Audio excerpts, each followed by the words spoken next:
நாளாகமத்தின் முதலாம் புஸ்தகம் அதிகாரம் 4. யூதாவின் குமாரர் பாரேஸ், எஸ்ரோன், கர்மி, ஊர், சோபால் என்பவர்கள். சோபாலின் குமாரன் ராயா யாகாத்தை பெற்றான். யாகாத் அகுமாயியையும் லாகாதையும் பெற்றான். சோராத்தியரின் வம்சங்கள் இவைகளே. ஏதாம் என்னும் மூப்பனின் சந்ததியார் இஸ்ரயேல், இஷ்மா, இத்பாஸ் என்பவர்கள். இவர்களுடைய சகோதரியின் பேர் அத்சலல் போனி. கேதோருக்கு மூப்பனான பெனுவல், உஷாவுக்கு மூப்பனான எசேர் என்பவர்கள். இவர்கள் பெத்லெகேமுக்கு மூப்பனான எப்ராத்தாவுக்கு முதற் பிறந்த ஊரின் குமாரர். தெக்கோவாவுக்கு மூப்பனான அசூருக்கு ஏலாள், நாராள் என்னும் 2 பெண்ஜாதிகள் இருந்தார்கள். நாராள் அவனுக்கு அகுசாமையும் எப்போரையும் தெமனியையும் ஆகாஸ்தாரியையும் பெற்றாள். நாராளின் குமாரர்கள் இவர்களே. ஏலாளின் குமாரர் சேரேத், எத்சோகார், எத்னான் என்பவர்கள். கோஸ் என்பவன் அனூபையும் சோபேபாகையும் ஆரூமின் குமாரனாகிய அகர்கேலின் வம்சங்களையும் பெற்றான்.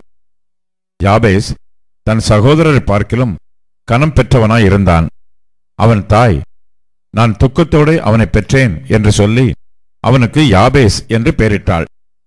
யாபேஸ் இஸ்ரவேலின் தேவனை நோக்கி, தேவரீர் என்னை ஆசீர்வதித்து என் எல்லையை பெரிதாக்கி உமது கரம் என்னோடு இருந்து தீங்கு என்னை துக்கப்படுத்தாதபடிக்கு அதற்கு என்னை விலக்கி காத்தருளும் என்று வேண்டிக் கொண்டான். அவன் வேண்டிக் கொண்டதை தேவன் அருளினார். சூகாவின் சகோதரனாகிய கேலு மேகீரை பெற்றான். இவன் எஸ்தோனின் தகப்பன். எஸ்தோன் பெத்ராபாவையும் பசேயாகையும் இர்னாகாஷின் தகப்பனாகிய தெகினாகையும் பெற்றான். இவர்கள் ரேகாவூர் மனுஷர். கேனாசின் குமாரர் ஒத்னியேல், செராயா என்பவர்கள். ஒத்னியேலின் குமாரரில் ஒருவன் ஆத்தாத். மெயோனத்தாய் உபிராவை பெற்றான். செராயா கராஷீமன் பள்ளத்தாக்குக்கு மூப்பனாகிய யோவாவை பெற்றான். அவர்கள் தொழிலாளிகளாயிருந்தார்கள். எப்புன்னேயின் குமாரனாகிய காலேபின் குமாரர் ஈரு, ஏலா, நாகாம். ஏலாவின் குமாரரில் ஒருவன் கேனாஸ். எகலலேலின் குமாரர் சீப், சீப்பா, திரியா, அசாரையேல். எஸ்ராவின் குமாரர் எத்தேர், மேரேத், ஏப்பேர், யாலோன். மேரேத்தின் பெண்ஜாதி மிரியாமையும் சம்மாயியையும் எஸ்தோமோவா ஊருக்கு மூப்பனான இஸ்பாவையும் பெற்றாள். அவன் பெண்ஜாதியாகிய யகுதியாள் கேதோரின் தகப்பனாகிய யாரேதையும், சோக்கோவின் தகப்பனாகிய ஏபேரையும், சனோவாவின் தகப்பனாகிய யக்குத்தியேலையும் பெற்றாள். மேரேத் விவாகம் பண்ணின பார்வோனின் குமாரத்தியாகிய பித்தியாளின் குமாரர் இவர்களே. நாகாமின் சகோதரியாகிய ஒதியாவினுடைய பெண்ஜாதியின் குமாரர் கர்மியனாகிய ஆபிகேயிலாவும் மாகாத்தியனாகிய எஸ்தேமோவாவுமே. ஷீமோனின் குமாரர் அம்னோன், ரின்னா, பென்கானான், தீலோன் என்பவர்கள். இஷியின் குமாரர் சோகேதும் பெண் சோகேதுமே.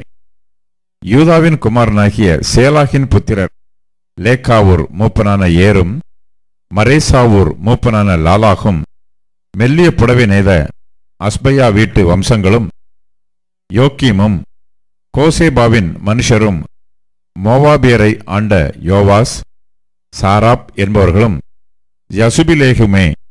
இவைகள் பூர்வ காலத்தின் செய்திகள். இவர்கள் குயவராயிருந்து நெத்தாயிமிலும் கெதேராவிலும் குடியிருந்தார்கள். ராஜாவின் வேலையை விசாரிக்கிறதற்கு அங்கே வாசம் பண்ணினார்கள்.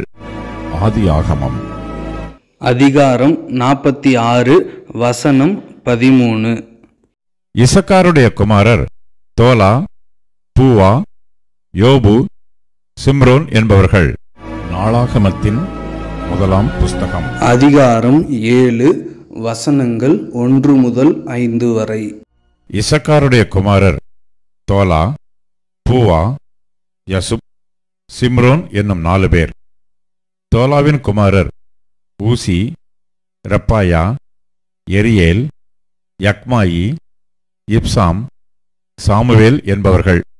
தோலாவுக்கு பிறந்த இவர்கள் தங்கள் பிதாக்கள் வம்சத் தலைவரும் தங்கள் சந்ததிகளிலே பராக்கிரமசாலிகளுமாயிருந்தார்கள். தாவீதின் நாட்களில் அவர்கள் தொகை 20,600 பேராயிருந்தது. ஊசியின் குமாரரில் ஒருவன் இஸ்ரகியா. இஸ்ரகியாவின் குமாரர் மிகாயேல், ஒபதியா, யோவேல், இஷியா என்பவர்கள். இவர்கள் 5 பேரும் தலைவராயிருந்தார்கள். அவர்கள் பிதாக்கள் வம்சத்தாரான அவர்கள் சந்ததிகளில் யுத்த மனுஷரான கூட்டங்கள் 36,000 பேர் அவர்களோடு இருந்தார்கள். அவர்களுக்கு அநேகம் பெண் ஜாதிகளும் பிள்ளைகளும் இருந்தார்கள். இசக்காருடைய மற்ற எல்லா வம்சங்களிலும் அவர்களுக்கு சகோதரரான பராக்கிரமசாலிகள் தங்கள் வம்ச அட்டவணைகளின்படியெல்லாம் 87,000 பேராய் இருந்தார்கள். ஆதியாகமம் அதிகாரம் 46 வசனங்கள் 14 முதல் 18 வரை. செபுலனுடைய குமாரர் செரத், ஏலோன், யக்லேல் என்பவர்கள். இவர்கள் லேயாளின் சந்ததியார். அவள் இவர்களையும் தீனாள் என்னும் ஒரு குமாரத்தையும் பதான் அராமிலே யாக்கோபுக்கு பெற்றாள். அவன் குமாரரும் அவன் குமாரத்திகளுமாகிய எல்லாரும் 33 பேர். காத்துடைய குமாரர் சிப்பியோன், அகி, சூனி, எஸ்போன், ஏரி, அரோதி, அரேலி என்பவர்கள். ஆசேருடைய குமாரர் இம்னா, இஸ்வா, இஸ்வி, பெரியா என்பவர்கள். இவர்களுடைய சகோதரி செராக்கு என்பவள். பெரியாவின் குமாரர் ஏபேர், மல்கியேல் என்பவர்கள். இவர்கள் லாபான் தன் குமாரத்தியாகிய லேயாளுக்கு கொடுத்த சில்பாளுடைய பிள்ளைகள். அவள் இந்த 16 பேரையும் யாக்கோபுக்கு பெற்றாள். நாளாகமத்தின் முதலாம் புஸ்தகம் அதிகாரம் 7 வசனங்கள் 30 முதல் 40 வரை. ஆசேரின் குமாரர் இம்னா, இஸ்வா, இஸ்வி, பெரியா என்பவர்கள். இவர்கள் சகோதரி சேராள். பெரியாவின் குமாரர் ஏபேர், மல்கியேல் என்பவர்கள். இவன் பிர்சாபீத்தின் தகப்பன். ஏபேர் யப்லேத்தையும் சோமேரையும் ஒத்தாமையும் இவர்கள் சகோதரியாகிய சூகாலையும் பெற்றான். யப்லேத்தின் குமாரர் பாசாக், பிம்மால், அஸ்வாத் என்பவர்கள். இவர்களே யப்லேத்தின் குமாரர். சோமேரின் குமாரர் அகி, ரோகா, யகுபா, ஆராம் என்பவர்கள். அவன் சகோதரனாகிய ஏலேமின் குமாரர் சோபாக், இம்னா, சேலேஸ், ஆமால் என்பவர்கள். சோபாக்கின் குமாரர் சூவாக், அர்னப்பர், சூகால், பேரி, இம்ரா, பேசேர், ஓத், சம்மா, சில்சா, இத்ரான், பேரா என்பவர்கள்.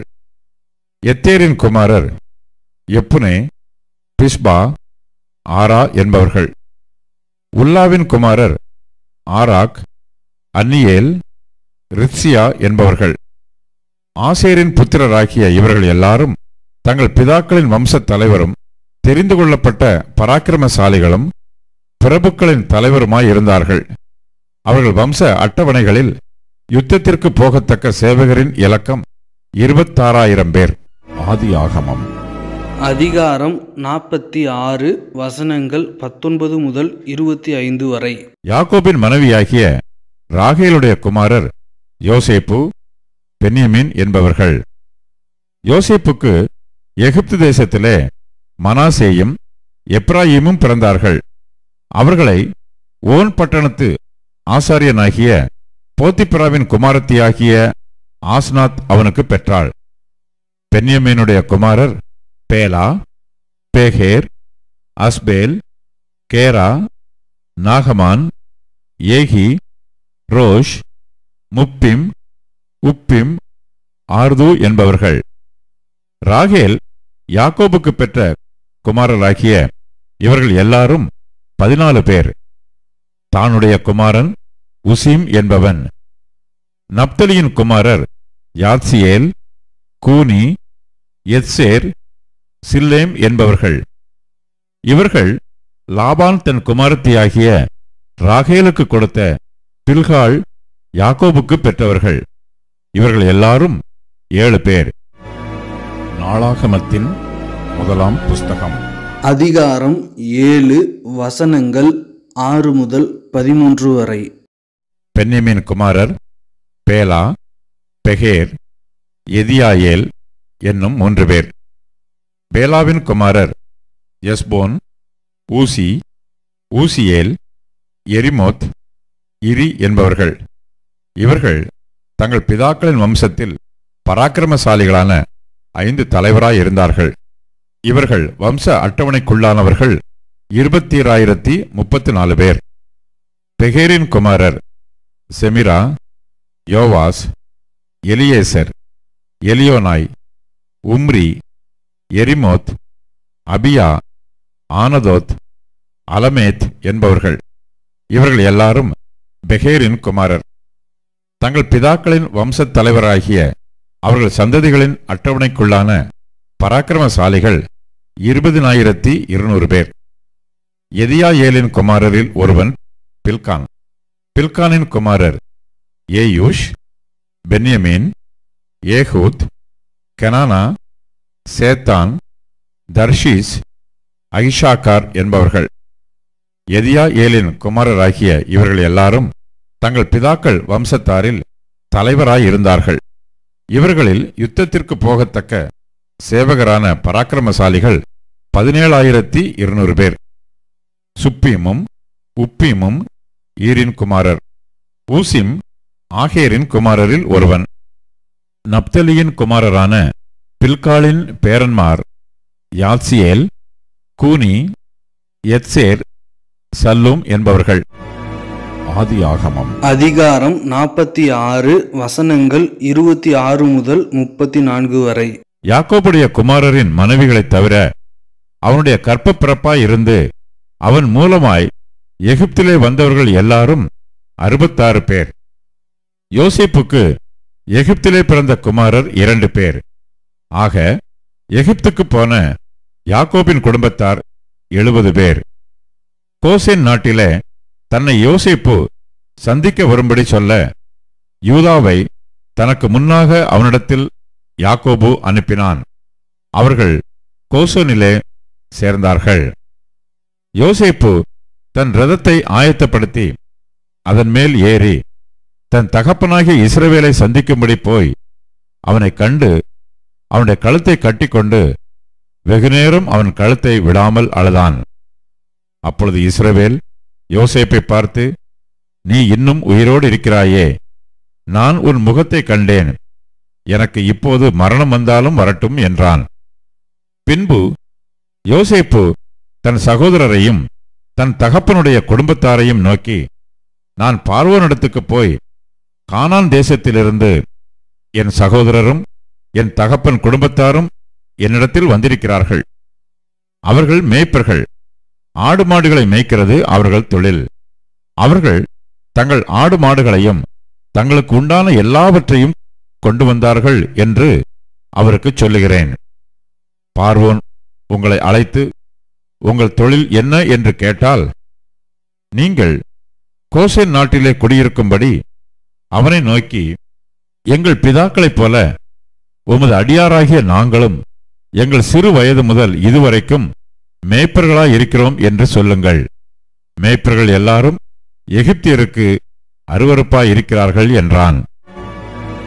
ஆதியாகமம் அதிகாரம் 47 வசனங்கள் 1 முதல் 12 வரை. யோசேப்பு பார்வோனிடத்தில் போய், என் தகப்பனும் என் சகோதரரும் தங்கள் ஆடு மாடுகளோடும் தங்களுக்கு உண்டான எல்லாவற்றோடும் கூட கானான் தேசத்திலிருந்து வந்தார்கள். இப்பொழுது கோசேன் நாட்டில் இருக்கிறார்கள் என்று சொல்லி தன் சகோதரரில் 5 பேரை பார்வோனுக்கு முன்பாக கொண்டு போய் நிறுத்தினான். பார்வோன் அவனுடைய சகோதரரை நோக்கி, உங்கள் தொழில் என்ன என்று கேட்டான். அதற்கு அவர்கள், உமது அடியாராகிய நாங்களும் எங்கள் பிதாக்களும் மந்தை மேய்க்கிறவர்கள் என்று பார்வோனிடத்தில் சொன்னதுமன்றி, கானான் தேசத்திலே பஞ்சம் கொடிதாய் இருக்கிறது, உமது அடியாரின் மந்தைகளுக்கு மேய்ச்சல் இல்லாமையால் இத்தேசத்திலே தங்க வந்தோம். உமது அடியாராகிய நாங்கள் கோசேன் நாட்டிலே குடியிருக்கும்படி தயவு செய்ய வேண்டும் என்று வேண்டிக் கொண்டார்கள். அப்பொழுது பார்வோன் யோசேப்பை நோக்கி, உன் தகப்பனும் உன் சகோதரரும் உன்னிடத்தில் வந்திருக்கிறார்களே, எகிப்து தேசம் உனக்கு முன்பாக இருக்கிறது. தேசத்தில் உள்ள நல்ல இடத்திலே உன் தகப்பனையும் உன் சகோதரரையும் குடியேறும்படி செய். அவர்கள் கோசேன் நாட்டிலே குடியிருக்கலாம். அவர்களுக்குள்ளே திறமையுள்ளவர்கள் உண்டென்று உனக்கு தெரிந்திருந்தால் அவர்களை என் ஆடு மாடுகளை விசாரிக்கிறதற்கு தலைவராக வைக்கலாம் என்றான். பின்பு யோசேப்பு தன் தகப்பனாகிய யாக்கோபை அழைத்து கொண்டு வந்து அவனை பார்வோனுக்கு முன்பாக நிறுத்தினான். யாக்கோபு பார்வோனை ஆசீர்வதித்தான். பார்வோன் யாக்கோபை நோக்கி, உமக்கு வயது என்ன என்று கேட்டான். அதற்கு யாக்கோபு, நான் பரதேசியாய் சஞ்சரித்த நாட்கள் 130 வருஷம். என் ஆயுசு நாட்கள் கொஞ்சமும் சஞ்சலமுள்ளதுமாயிருக்கிறது. அவைகள் பரதேசிகளாய் சஞ்சரித்த என் பிதாக்களுடைய ஆயுசு நாட்களுக்கு வந்து எட்டவில்லை என்று பார்வோனுடனே சொன்னான். பின்னும் யாக்கோபு பார்வோனை ஆசீர்வதித்து அவன் சமூகத்தினின்று புறப்பட்டு போனான். பார்வோன் கட்டளையிட்டபடியே யோசேப்பு தன் தகப்பனுக்கும் தன் சகோதரருக்கும் எகிப்து தேசத்திலே நல்ல நாடாகிய ராமசேஸ் என்னும் நாட்டிலே சுதந்திரம் கொடுத்து அவர்களை குடியேற்றினான். யோசேப்பு தன் தகப்பனையும் தன் சகோதரரையும் தன் தகப்பனுடைய குடும்பத்தார் அனைவரையும் அவரவர்கள் குடும்பத்துக்கு தக்கதாய் ஆகாரம் கொடுத்து ஆதரித்து வந்தான்.